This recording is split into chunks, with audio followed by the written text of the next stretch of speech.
Hi friends, എല്ലാവർക്കും നമസ്കാരം. എല്ലാവർക്കും നമ്മുടെ പുതിയ വീഡിയോയിലേക്ക് സ്വാഗതം. ഇന്ന് ഞാൻ നിങ്ങളുമായിട്ട് ഷെയർ ചെയ്യുന്നത് ഒരു ചിക്കൻ്റെ റെസിപ്പി ആട്ടോ.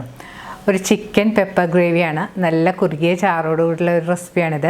അധികം മസാലയൊന്നും ചേർക്കാതെയാണ് നമ്മൾ ഉണ്ടാക്കുന്നത്. എന്നാൽ നല്ല ഒരു ഗ്രേവിയാണ്. അപ്പോൾ നമുക്കിത് ചോറിൻ്റെ കൂടെ ആണെങ്കിലും ചപ്പാത്തിൻ്റെ കൂടെ ആണെങ്കിലും നെയ്ച്ചോറിൻ്റെ കൂടെ ഒക്കെ ആണെങ്കിലും നല്ല കോമ്പിനേഷനാണ്. അപ്പോൾ നിങ്ങളൊന്ന് ട്രൈ ചെയ്ത് നോക്കുക.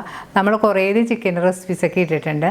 ചില്ലി ചിക്കനൊക്കെ നല്ല കുറേ പേര് ട്രൈ ചെയ്ത് നോക്കിയിട്ട് നല്ല അഭിപ്രായമൊക്കെ പറഞ്ഞിട്ടുള്ളതാണ്. ചിക്കൻ കുറുമ. അപ്പോൾ കാണാത്തവരാണെങ്കിൽ അതെല്ലാം കണ്ട് നോക്കുക, ട്രൈ ചെയ്ത് നോക്കിയിട്ട് നിങ്ങളുടെ അഭിപ്രായം കമൻറ്റ് ബോക്സിൽ മറക്കരുത്. നിങ്ങളുടെ ഫ്രണ്ട്സായിട്ടൊക്കെ ഷെയർ ചെയ്യുക. അപ്പോൾ നമുക്ക് ഈ ചിക്കൻ പെപ്പർ ഗ്രേവി ഉണ്ടാക്കാൻ തുടങ്ങാം.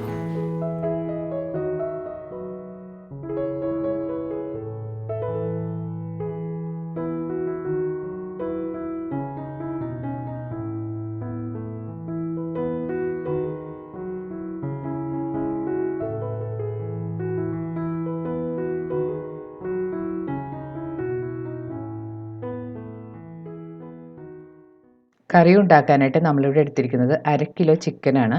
അത് ഇതുപോലെ ചെറിയ കഷ്ണങ്ങളായിട്ട് മുറിച്ച് വെച്ചിട്ടുണ്ട്. ഞാനിവിടെ കുറച്ച് ചെറിയ കഷ്ണങ്ങളായിട്ടാണ് മുറിച്ചെടുത്തിരിക്കുന്നത്. നിങ്ങൾക്ക് ഇഷ്ടമുള്ള ഏത് സൈസിൽ വേണമെങ്കിലും ചിക്കൻ കട്ട് ചെയ്തെടുക്കാം കേട്ടോ. ഇനി നമുക്കിതിലേക്ക് കുറച്ച് ഇൻഗ്രീഡിയൻസ് ചേർത്ത് മാരിനേറ്റ് ചെയ്ത് വെക്കണം. ഇതിലേക്ക് നമുക്ക് 1 ടീസ്പൂൺ കുരുമുളക് പൊടിയും 1/2 ടീസ്പൂൺ മഞ്ഞൾപ്പൊടിയും 1/4 കപ്പ് തൈരും കൂടി ചേർത്ത് കൊടുക്കണം.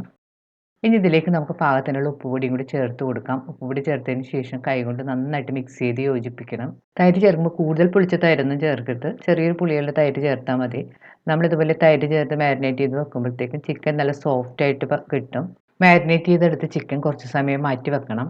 ഞാനിവിടെ 1 മണിക്കൂർ മാറ്റി വെച്ചിട്ടാണ് കറി ഉണ്ടാക്കുന്നത്. കറിക്കൊരു മസാലപ്പൊടി ഉണ്ടാക്കണം. അതിനായിട്ട് ഞാനിവിടെ ഒരു പാൻ ചൂടാക്കാൻ വെച്ചിട്ടുണ്ട്. ഇതിലേക്ക് 1.5 ടേബിൾ സ്പൂൺ കുരുമുളക് ഇട്ട് കൊടുക്കാം.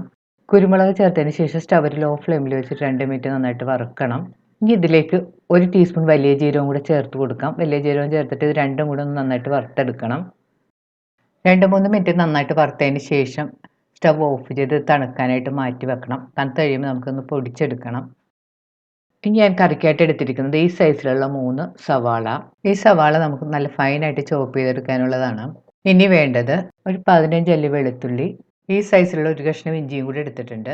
ഇനി ഞാനിവിടെ എടുത്തിരിക്കുന്നത് 2 തക്കാളിയാണ്. 2 മീഡിയം തക്കാളി ഞാൻ ഇതുപോലെ ചോപ്പ് ചെയ്ത് വെച്ചിട്ടുണ്ട്. കൂടെ 3 പച്ചമുളകും കുറച്ച് കറിവേപ്പിലയും കൂടി എടുത്തിട്ടുണ്ട്. പച്ചമുളക് നിങ്ങളുടെ എരിവിൻ്റെ പാകത്തിനനുസരിച്ച് എടുക്കാം കേട്ടോ.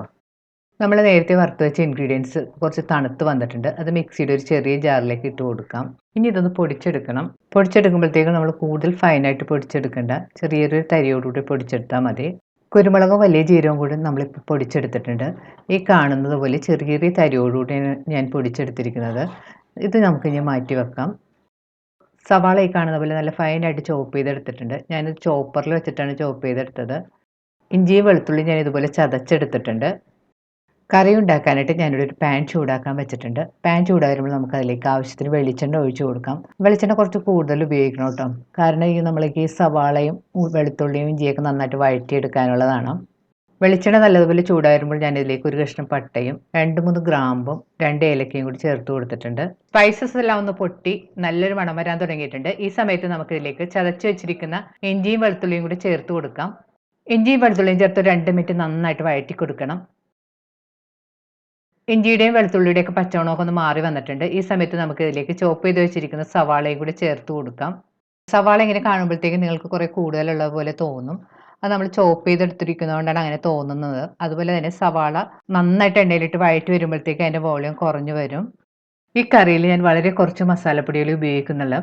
എന്നാൽ ഈ കറിക്ക് നല്ല കുറുകിയ ഗ്രേവി കിട്ടുന്നത് ഈ സവാളയും തക്കാളിയും എല്ലാം നമ്മൾ നന്നായിട്ട് എണ്ണയിൽ വഴറ്റി ചേർക്കുന്നത് കൊണ്ടാണ്. പിന്നെ പ്രത്യേകം ശ്രദ്ധിക്കേണ്ട കാര്യം, സവാള നന്നായിട്ട് വഴറ്റി ഒരു ചെറിയ ബ്രൗൺ കളർ ആവുന്നവരെ വഴറ്റിയെടുക്കണം. സവാള നല്ല പാകത്തിന് വഴറ്റിയെടുത്തില്ലെങ്കിൽ കറിക്കൊരു മതിരിപ്പ് വരും. സവാള ഒന്ന് പെട്ടെന്ന് വഴന്ന് കിട്ടാൻ വേണ്ടി നമുക്ക് ഇതിലേക്ക് 1/2 ടീസ്പൂൺ ഉപ്പുപൊടിയും കൂടി ചേർത്ത് കൊടുക്കാം. ഉപ്പുപൊടി ചേർത്തതിന് ശേഷം വീണ്ടും നന്നായിട്ട് വഴറ്റി കൊടുക്കണം. നന്നായി വഴറ്റി സവാള ഒരു ചെറിയ ബ്രൗൺ കളറായി വരണം. സവാള ഒന്ന് പാകത്തിന് കുക്കായി നല്ല സോഫ്റ്റായി കിട്ടാൻ വേണ്ടി നമുക്ക് കുറച്ച് സമയം പാനൊന്ന് മൂടി വെച്ച് കൊടുക്കാം. സവാള മൂടി വെച്ചിട്ട് ഇപ്പോൾ കുറച്ച് സമയം കഴിഞ്ഞ് നമുക്ക് തുറന്ന് നോക്കാം. സവാള കളറെല്ലാം മാറി തുടങ്ങിയിട്ടുണ്ട്. വീണ്ടും കുറച്ച് സമയം കൂടി നന്നായിട്ട് മിക്സ് ചെയ്ത് കൊടുക്കണം.